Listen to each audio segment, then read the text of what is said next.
వెళ్ళాడు, రాత్రికాల సమయంలో వెళ్ళాడు, వలలు వేశాడు, కానీ ఒక్క చేప కూడా పడలేదు. దేవునికి దైవజనమా. కానీ అదే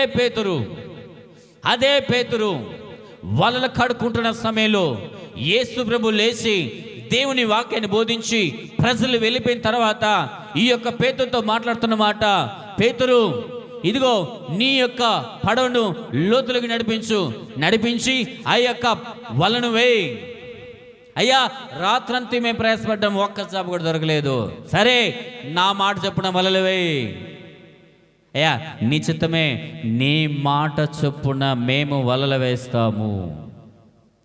వలలు వేసిన మరుక్షణమే అయస్కాంతానికి ఏ విధంగా ఇనుము అతుక్కుంటుందో అదేవిధంగా వలల్లో చేపలు, దేవునికి దౌర్జన్యమా, పడవ మునిగిపోయే విధంగా చేపలు పట్టబడ్డాయి. Praise the lord. సమస్తమైన ఘనత మహిమ ప్రభావాలు మా దేవునికి చెల్లునుగాక. వారు ప్రయాసపడ్డారు కానీ వారికి ఫలితం దొరకలేదు. కానీ యేసు ప్రభు చెప్పినప్పుడు ప్రయాసపడ్డారు, ఫలితము దొరికింది. ఈరోజు దేవునికి దౌర్జన్యమా, యేసు ప్రభు మాట చొప్పున నువ్వు ప్రయాసపడు. యేసు ప్రభు మాట చొప్పున నీ వ్యాపారాన్ని ప్రారంభించు. యేసు ప్రభు మాట చొప్పున నీ ఉద్యోగాన్ని ప్రారంభించు. యేసు ప్రభు మాట చొప్పున నీ సమస్త పరిస్థితులు నడిపించు. ప్రభు నీకు సహాయం చేస్తాడు, నేను విడుదల కలిగిస్తాడు. నీ దేవునికి సహాయం లేకుండా నువ్వు చేసే ప్రతి ఒక్క చిన్న పని కూడా అది నష్టముకే దారితీస్తుంది, అది నవ్వులు పాలకే దారితీస్తుంది, అది ఇబ్బందికర పరిస్థితి దారితీస్తుంది. కానీ దేవుని యొక్క మాట చొప్పున వేసిన ప్రతి ఒక్కరు కూడా ఉన్నతమైన శిఖరాలు చేరుకున్న వారి ప్రజలే చరిత్రలో నిలబడిపోయి ఉన్నారు. మరి ఈరోజు నీవెందుకు చరిత్రను తిరిగి రాయకూడదు? ఎందుకు దేవుని మాట చొప్పున పడి జరిగించకూడదు? దేవుని మాట చొప్పున ఎందుకు నువ్వు అడుగు ముందుకు వేయకూడదు? ఆటంకాలు వస్తే నీ వెనుకకు చూడక, ఆటంకాలు వచ్చినా పర్వాలేదు, నా దేవుడు నాకు సహాయం చేస్తాడు, నా దేవుడు విడుదల ఇస్తాడు, నా దేవుడు మార్పు జీవితం చేయగలడు, నా దేవుడు మాత్రమే అనే విశ్వాసం నీ గుండెలో తెచ్చుకుని ధైర్యంగా అడుగు ముందు వేయి. ప్రభు నీకు సహాయం చేస్తాడు. దేవునికి దైవజనమా, వారి విశ్వాసంను చూచి, ఆ విశ్వాసాలు ఏముందో తెలుసా? ఆ వ్యక్తిని స్వస్థపరచువాడు నా దేవుడు యేసు ప్రభు మాత్రం నమ్మారు. ఒకవేళ వెనకకు తిరిగి వెళ్తే ఇక జీవితంలో మార్పు వస్తుంది తెలియదు అనుకున్నారు. వెళ్ళారు, ఆ యొక్క పైకప్పుని విప్పారు. యేసు ప్రభు ఎక్కడ ఉన్నాడో అక్కడికి మధ్యలో దింపారు. యేసు ప్రభు పైకి చూచి ఏం చేశాడు? వారి విశ్వాసం చూచి, దేవునికి దైవజనమా, నీ విశ్వాసం ప్రభు చేస్తున్నాడు. నీ విశ్వాసం ఎంత ఉంది? కొంచెమా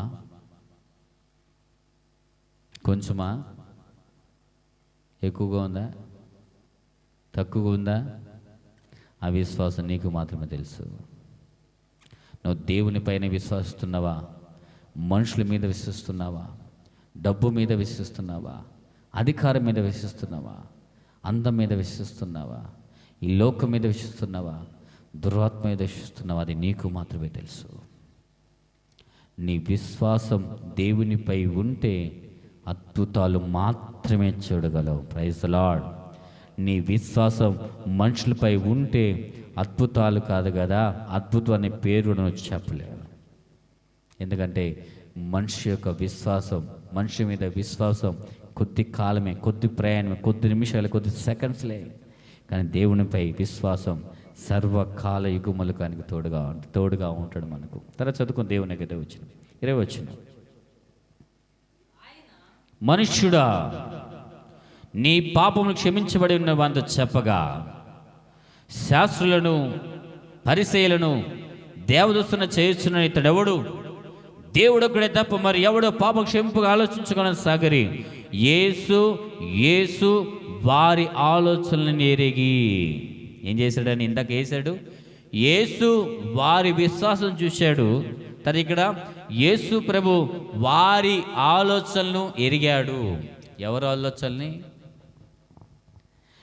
ఎవరైతే ధర్మదేశ ఉపదేశకులు ఉన్నారో, ఎవరైతే పరిశీలకు ఉన్నారో, ఎవరైతే ప్రజల్లో కొంతమంది ఉన్నారో, వీతను దేవదూషణ చేస్తున్నాడు, దేవుడొక్కడే తప్ప ఇంకెవడు కూడా మనిషి యొక్క పాపాన్ని క్షమించలేడు కదా అని వాళ్ళు ధర్మశాస్త్ర గ్రంథంలో యేసు ప్రభుకి వ్యతిరేకంగా ఏ మాటలు ఉన్నాయో అవి చెప్పడానికి ఇష్టపడుతున్నారు.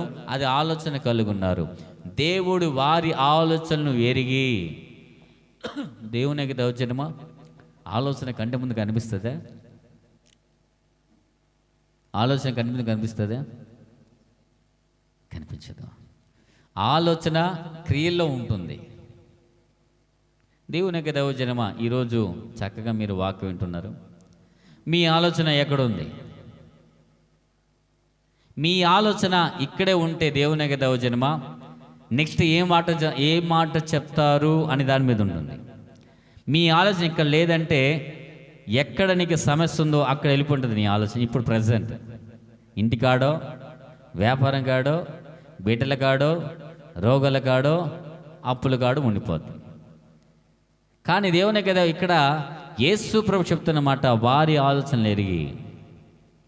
ఈరోజు దేవుని కదా జనమా వారి ఆలోచనలు ఎరిగి ఏం చెప్పాడు తెలుసా? దేవదూషణవు చేస్తున్నావు యేసు ప్రభు, నువ్వు దేవదూషణ మనుషునికి అధికారం ఇవ్వలేదు, దేవునికి మాత్రమే అధికారం ఉంది మనుషులు క్షమించడానికి అని యేసు ప్రభుకి వ్యతిరేకంగా వెళ్తున్నారు. ఈ మాట వింటున్న దేవునికి ప్రజలారా, మీతో ముఖాముఖి మాట్లాడుతున్న మాట, దేవుడు ప్రతి ఆలోచన ఎరుగుతున్నాడు. నీ ఆలోచన కూడా ఎరుగుతున్నాడు. దేవునికి దౌర్జన్యమా చాలామంది విశ్వాసులు, చాలామంది పాస్టర్లు, చాలామంది క్రైస్తవ నాయకులు, చాలామంది అన్య సహోదరులు లోపాలు ఏమున్నాయి వెతుకుతూ ఉంటారు. ఎదుగుతున్నారండి. లోపాలు ఏమున్నాయి? ఈ వాక్యలో ఏ లోపం ఉంది, ఆ మాటలో ఏ లోపం ఉంది, ఆ వ్యక్తిలో ఏ లోపం ఉంది, ఆ వ్యక్తి గురించి ఏ లోపం ఉంది. లోపాలను వెతుకుంటేనే ప్రయాణం జరుగుతుంది. దేవుని ఒక చిన్న ఎగ్జాంపుల్ చెప్తుంటారా? ఒక బుట్టలో ఒక వ్యాపారి వెంట్రకాయలు వేసాడంట. వెంట్రకాయలు వేసిన తర్వాత ఆ వెంట్రకాయల యొక్క స్థితిని చూస్తున్నాడు. ఆ వెంట్రకాయలు ఏం చేస్తున్నాడంటే, ఒకటి పైకి ఎక్కుతూ ఉంది, ఇంకో వెంట్రకాయ ఏం చేస్తుంది, ఆ వెళ్తున్న దాన్ని కాలు పట్టేసుకుంటుంది. వెంటనే రెండు పడిపోతున్నాయి. మరలా ఈ వెంట్రకాయ మళ్ళీ పైకి వెళ్తూ ఉంటుంది. ఈ కింద ఉన్న వెంట్రకాయ ఏం చేస్తుంది, మళ్ళా దాని మీదకి వెళ్ళి దాన్ని పడేస్తుంది. మనుషులు కూడా ఇట్లా ఉన్నారు, సేమ్ టు సేమ్. ఎట్లా? ఒక మనిషి ఏదైనా ఉద్దేశం తీసుకొచ్చినప్పుడు, ఒక మనిషి మంచిగా మారినప్పుడు, ఒక మనిషి మంచి జీవితాన్ని ప్రసాదిస్తున్నప్పుడు ఏం చేస్తున్నారు? లోపాలు వెతుకుతున్నారు. లోపాలు వెతికినంత కాలం నీ జీవితం ఇదే విధంగా ఉంటుంది. దేవుని కదా వచ్చినమా లోపాలు సరిచేసే దేవుడుట నువ్వు ఉండు. Praise the lord. భర్తలో లోపం చూస్తున్నావా? భార్యలో లోపం చూస్తున్నావా? పిల్లల లోపం చూస్తున్నావా? సేవకునిలో లోపం చూస్తున్నావా? సేవకురాల లోపం చూస్తున్నావా? ఇది ఒక కొత్త అజెండా అయింది. సేవకుల్లో ఏదో తెలిసవలే, ఎక్కడి నుంచి ఆకాశం పుట్టారు వాళ్ళు. సేవకులు వాళ్ళు మానవులే కదా, వారు ఏదో తెలియకుండా కొన్ని విషయాల్లో మిస్ అవుతూ ఉంటారు. మరలా వాళ్ళు సరి చేసుకుని మళ్ళీ క్రొత్త జీవితం ముందుకు సాగుతారు. అంతంత మాత్రాన సేవకులు ఇది చేశారని, సేవకులు ఇది చేశారని, సంఘ పెద్ద ఇది చేశారని, విశ్వాసులు ఇది చేశారని దేవునికి దౌర్జన్యమా లోపాలు చెప్పుకుంటే పోతుంది. దేవునికి దౌర్జన్యమా ఇదిగో నేను జీవితం లోపం కలిగిదిగా ఉంటుంది. ఎంతకాలం లోపం చెప్తూ ఉంటాం? ముందు మన లోపం చూసుకుందాం. అందుకనే పెద్దోళ్ళు చెప్తారు, నువ్వు ఒక వేలును చూపించినప్పుడు మిగిలిన వేళ్ళు నీ వైపు చూపిస్తున్నాయి. యేసు ప్రభు యొక్క వాక్యలో లోపం చూపించాలి, యేసు ప్రభుని అందరి దృష్టిలో అవమానించాలని ఉద్దేశం కలిగి యేసు ప్రభు చెప్పిన మాటల్లో లోపం చూస్తున్నారు. కానీ యేసు ప్రభు చెప్పిన మాటలను అర్థాన్ని వారు గ్రహించలేకపోతున్నారు. యేసు ప్రభు చేసిన అద్భుతాలు చూడలేకపోతున్నారు. యేసు ప్రభు చేసిన సూచనలు చూడలేకపోతున్నారు. యేసు ప్రభు ఎంత మంచివాడో గుర్తించలేకపోతున్నారు. దేవునికి దైవజనమా, ఈరోజు కుటుంబాలు అదే విధంగా ఉన్నాయి, ఈరోజు సంఘాలు అదే విధంగా ఉన్నాయి, ఈరోజు క్రైస్తవ లోకం అదే విధంగా ఉంది, చాలా మంది అన్యజనులు కూడా అదే విధంగా ఉన్నారు. దేవునికి దైవజనమా, ఈరోజు లోపాలు చూసేంత కాలం నీ కుటుంబం ముందుకే సాగదు. లోపాలు సరిచేయమని ప్రభు సంఘం నువ్వు మొర్రబెట్టు. నా భార్య లోపాన్ని సరిచేయమని ప్రభు సంఘంలో ప్రార్థించు, మాట్లాడు. నీ భర్త లోపాన్ని సరిచేయమని దేవుని సంఘంలో మొర్రబెట్టు, ప్రార్థించు, మాట్లాడు. నీ కొడుకు యొక్క లోపాలను మాట్లాడు, ప్రార్థించు, మొర్రబెట్టు. అవి పక్కన పెట్టేసి లోపాలను ఎత్తి చూపించే కాలం మీద దేవునికి దైవజనమా, నిన్ను 10 మంది లోపాలు చూపించే రోజు ఒకరోజు వస్తుంది. ఈరోజు నాకు ఇది ఉందిలే, నాకు అది ఉందిలే అని నువ్వు నోటితో మాట్లాడుతున్న లోపమే ఒకరోజు నిన్ను తీసుకుని వస్తుంది దేవునికి దైవజనం. కాబట్టి లోపం చూడవాకు. ఏం చూడాలండి? వాళ్ళున్న మంచితనాన్ని చూడు, వాళ్ళు చేసిన సహాయం చేసే గుణాన్ని చూడు. ఒకరోజు ఒక అయ్యవారు, ఒక మాస్టర్ ఒక వైట్ పేపర్ తీసుకుని వచ్చాడు. వైట్ పేపర్ తీసుకుని వచ్చి ఎక్కడో ఒక దగ్గర చుక్క పెట్టి, ఇదంతా తెలిసింది, చూపించి, ఈ వైట్ పేపర్లో ఏముంది ఎవరో చెప్పగలరా? అయ్యా మిమ్మల్ని, ఈ వైట్ పేపర్లో ఏముందో చెప్పగలరా? సార్, ఆ వైట్ పేపర్లో అదిగో బాల్ పెన్తో చేసిన ఆ యొక్క డాట్ ఉంది సార్ అన్నారు. ఆ సిస్టర్స్, మీరు ఈ వైట్ పేపర్లో ఏముందో చెప్పగలరా? సార్, వైట్ పేపర్లో అదిగో బ్లూతో రాసి ఇంక్ ఉంది సార్. ఇదిగో అంతేనా? నిజంగా చెప్పాలి ఎవరు లేరా? అయితే ఈ వైట్ పేపర్లో ఏముంది? మీరు చెప్పినట్టే వైట్ పేపర్లో ఆ యొక్క బాలింగ్తో రాయబడిన ఇంక్ ఉంది, కానీ ఆ ఇంక్ కంటే తెలుపుతనం ఇంకా ఎక్కువ ఉంది. Praise Lord. ఏందని ఏం చేస్తున్నారు? నేను చెప్పేది అదే, లోపాలు చూస్తే లోపమే కనిపిస్తుంది. లోపాలు చూడవాకు, మంచిని చూడు. చాలామంది పిల్లలు ఇప్పుడు తల్లిదండ్రులు ఏం చేస్తున్నారు? లోపాలు చూస్తున్నారు. మా నాన్న కొడతాడు, మా అమ్మ తిడతాది, మీ నాన్న కొట్టాడు, మీ అమ్మ తిట్టాడు, లోపం చూస్తున్నావు. కానీ మీ నాన్న నీకోసం ఎంత కష్టపడి నువ్వు చూస్తున్నావా? మీ అమ్మ నీకోసం ఎంత ఏడుస్తున్నావు చూస్తున్నావా? నీ కుటుంబం కోసం ఎంత ప్రయాసపడుతున్నా, నీ భవిష్యత్తు కోసం ఎంత ప్రయాసపడుతున్నా చూసగలుగుతున్నావా? అవి చూడం, లోపం మాత్రమే చూస్తావు. లోపాలు చూడవాకు, మంచితనాన్ని చూడు. ఆ సార్ చెప్పాడు, మీరు మంచిగా వెతకాలంటే ఒకటే గుర్తుపెట్టుకో, మీ జీవితం చక్కగా సాగాలంటే లోపాలు చూడవాకండి, చుట్టూ ఉన్న మంచితనం చూడండి, తర్వాత ముందుకు సాగుతా. తర్వాత 23వ వచనం చదువుకుందాం.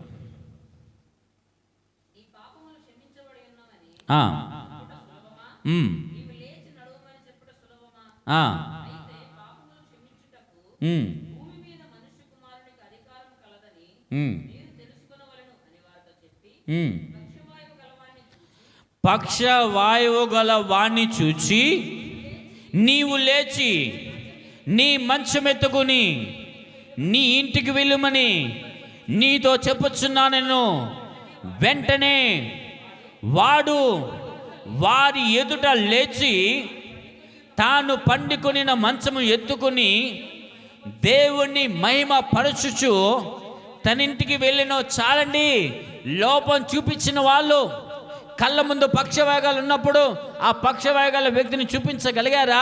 లోపాన్ని మార్చగలిగారా? లేదు. కానీ యేసు ప్రభు మాత్రం ఆ పక్షవాయుగల వాణిని చూచి అనే మాట ఉంది. ఇందాక మొదట ఎంచుకున్నాం, పక్షవాయుగల వ్యక్తిని మోసిన వారిగా విశ్వాసం చూచి అని ఒకటి ఉన్నాం. 2, ఈ యొక్క శాస్త్రులు పరిశీలి యొక్క ఆలోచనలు ఎరిగి అని చూస్తున్నాం. 3, చిట్ట చివరిగా పక్షవాయగల వ్యక్తిని చూచి నీవు లేచి నీ మంచం ఎత్తుకొని నీ ఇంటికి వెళ్ళమని నీతో చెప్పచ్చు. అందుకంటే ముఖ్యంగా ఒక మాట చెప్తున్నాడు, నీ పాపములు క్షమించబడాయి. ఎవరి పాపాలండి?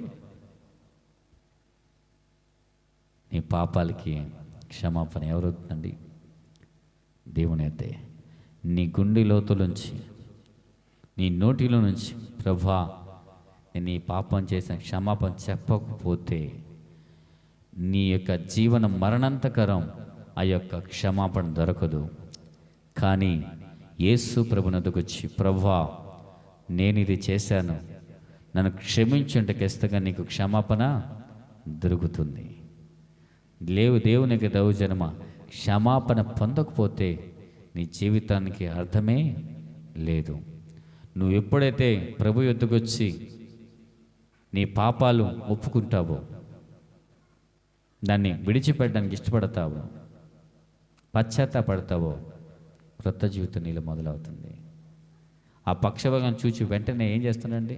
ఏయ్ నువ్వు మంచందుకు వెళ్ళి వెళ్ళిపోవడం లేదు. ఏమన్నాడు? నీ పాపములు క్షమించబడ్డాయి. నువ్వు చేసిన పాపం నిన్ను చూస్తే అర్థమవుతుంది. యేసు ప్రభు సర్వంతర్యామి. దేవునికి దౌ కొన్నిసార్లు దేవుడు హెచ్చరించినప్పుడు దేవునికి దౌర్జన్యం నీ ఆశీర్వాదం కోసమే కాదండి. కొన్నిసార్లు హెచ్చరిస్తాడు, కొన్నిసార్లు మాట్లాడతాడు, కొన్నిసార్లు కోపడతాడు, కొన్నిసార్లు నెమ్మదికి సమాధానం చెప్తాడు దేవుడు. ఎందుకోసం అంటే దేవునికి దౌర్జన్యం సంచేన్ నీలో ఆయన ఒక లోపం చూసి ధనవంతుడు చెప్తున్నాడు, ఇదిగో నువ్వు అన్ని చక్కగా చేస్తున్నావు, కానీ నీ ధనాన్ని అమ్మి పేదలకు ఇచ్చి రా నన్ను వెంబడించున్నాడు. ఆ ధనవంతుడు ఏం చేశాడు? మొహం వెళ్ళబుచ్చుకుని వెనక్కి తిరిగి వెళ్ళిపోయాడు. ఆలస్యం దేవునికి దౌర్జన్యం. దేవుడు ఏదైనా కారణాలు చూపించినప్పుడు వెంటనే ఒక స్త్రీతో కూడా మాట, మరెక్కువ నీకు కీడు కలుకున్నట్లు పాపం చేయకుండా జాగ్రత్త పడు ఒక స్త్రీతో చెప్పాడు. దేవునికి దౌర్జన్యమా. పేతురు చెప్తున్నాడు, మీరు శోధనలో ప్రవేశించకుండా మెలకువగలిగే ప్రార్థించండి, హెచ్చరించాడు. కొన్నిసార్లు దేవునికి దౌర్జన్యమా, ఇటువంటి ఇశ్రాయేలులో ఇటువంటి వ్యక్తి ఎన్నడూ చూడలేదని ఆ యొక్క తమాషా మందన కట్టిన యాయిరు విషయంలో చెప్పాడు. దేవునికి దౌర్జన్యమా. హెచ్చరించేటప్పుడు హెచ్చరిస్తాడు, క్షమించేటప్పుడు క్షమిస్తాడు, బొజ్జగిచ్చేటప్పుడు బొజ్జగిస్తాడు, ఆదరించేటప్పుడు ఆదరిస్తాడు. కోపం ఆయన కోప్పడితే ఆయన సమాధానం కూడా చెప్తాడు. అందుకు ఒకసారి జరిగింది, మీ యొక్క దేవాలయము, ఈ యొక్క దేవాలయం దేవునికి ఆలయము, ఇది వ్యాపారం కూడా చేస్తారు అనే కొరడా ఆ యొక్క తాళ్ళు తీసుకున్నారు. శిష్యులు కొన్నిసార్లు ఆ యొక్క చిన్నపిల్లలు తీసుకుని వస్తే వాళ్ళ మీద కోపడ్డాడు దేవుడు. కాబట్టి దేవునికి దౌర్జన్యమా వారి పాపలు క్షమించమని చెప్పాడు. తర్వాత వెంటనే నీ మంచం ఎత్తుకుని లేచినాడు. Praise lord. అందులో ఏం జరిగింది? అతను ఏం చేశాడు? దేవుణ్ణి మహింపరచు. వెంటనే వాడు వారి ఎదుట లేచి తాను పండుకొని మంచం ఎత్తుకొని దేవుని తన్నికి వెళ్ళాడు. ఎవరింటికి వెళ్ళాడండి? తన ఇంటికి తిరిగి వెళ్ళాడు. ఏం చేశాడు? దేవుణ్ణి మహిమపరిచాడు. Praise lord. దేవుని నిన్ను చూస్తున్నాడు దేవుడు. నిన్ను దేవుణ్ణి మహిమపరిచే రోజులే ప్రభు తీసుకొని రాబోతున్నాడు. నీ ఇంటికి క్షేమంగా తీసుకెళ్లే రోజులు రాబోతున్నాయి. దేవునికి దౌర్జన్యమా. అనేక సంవత్సరాల నుంచి, అనేక రోజుల నుంచి ఆ వ్యక్తి ఆ పక్షవాయుగల వాయుతో స్థితిలో ఉన్నాడు, లేవలేని స్థితిలో ఉన్నాడు. కానీ ఎవరు గుర్తించలేదేమో, కానీ ఆ స్నేహితులు గుర్తించారు. యేసు ప్రభువుకు తీసుకొచ్చారు. యేసు తీసుకొచ్చిన తర్వాత నెట్టివేయలేదు, పాపలు క్షమించాడు, స్వస్థపరిచాడు. ఇదిగో మంచం ఎత్తుకుని ఆ యొక్క పరుపు ఎత్తుకుని చక్కగా తన ఇంటికి వెళ్ళిపోయాడు. ఎట్లా చేశాడు? మహిమ పరుస్తూ. దేవునికి దౌర్జన్యమా. ప్రభువుని ఎద్దు నుంచి కోరుకునేది దేవునికి దౌర్జన్యమా. నీవు దేవుని యొక్క నామాన్ని మహిమ పరచడానికే. పక్షవాగల వ్యక్తిని చూసి నువ్వు ఇట్టే ఉండిపోరా, నువ్వు నీ తగిన శాస్తి జరిగిందంటాడా? అనలేదు కూడా. ఈరోజు నీ జీవితంలో పక్షవాయుగల స్థితి కలిగి ఉన్నావా? పరిస్థితులకి అతుక్కోపోయావా? పరిస్థితుల్లో నిలబడిపోయావా? పరిస్థితుల్లో ఆగిపోయావా? అయితే ఒక్క మాట, ప్రభు నిన్ను పిలుస్తున్నాడు. ఎక్కడి నుంచి? ఆ యొక్క మంచు నుంచి నీ పిలుస్తున్నాడు. ఆ రోగం నుంచి నేను పిలుస్తున్నాడు, ఆ అప్పుల నుంచి నేను పిలుస్తున్నాడు, ఆ ఆర్థిక నుంచి పిలుస్తున్నాడు, ఆ యొక్క కఠినమైన స్థితి నుంచి పిలుస్తున్నాడు, ఆ నష్టం నుంచి నేను పిలుస్తున్నాడు, ఆ ఊపిలోంచి ప్రభు నేను పిలుస్తున్నాడు. పైకి లే, నీ మంచం ఎత్తుకొని నీ పరిపెత్తును లేచి నడువు. దేవునికి దౌర్జన చూసిన దేవుడు స్వస్థపరిచాడు. ఈ కలవరి ప్రశ్న సంఘంలో చూస్తున్నాడు దేవుడు. నేను నమ్మిన వాళ్ళు గట్టిగా ఆమె చేద్దామా? చూసిన దేవుడు నీకు సహాయం చేయకుండా పోడు, చూసిన దేవుడు స్వస్థపరచకుండా పోడు, చూసిన దేవుడు మార్గం చూపించకుండా పోడు, చూసిన దేవుడు ఇదిగో తగిన పరిస్థితులు ఇవ్వకుండా పోడు. దేవుని మహిమపరచుతూ ఇంటికి వెళ్ళిపోయాడు. ఈరోజు అటువంటి స్థితే ప్రభు మనకు అనుగ్రహించునుగాక. కళ్ళు మూసుకుందాం.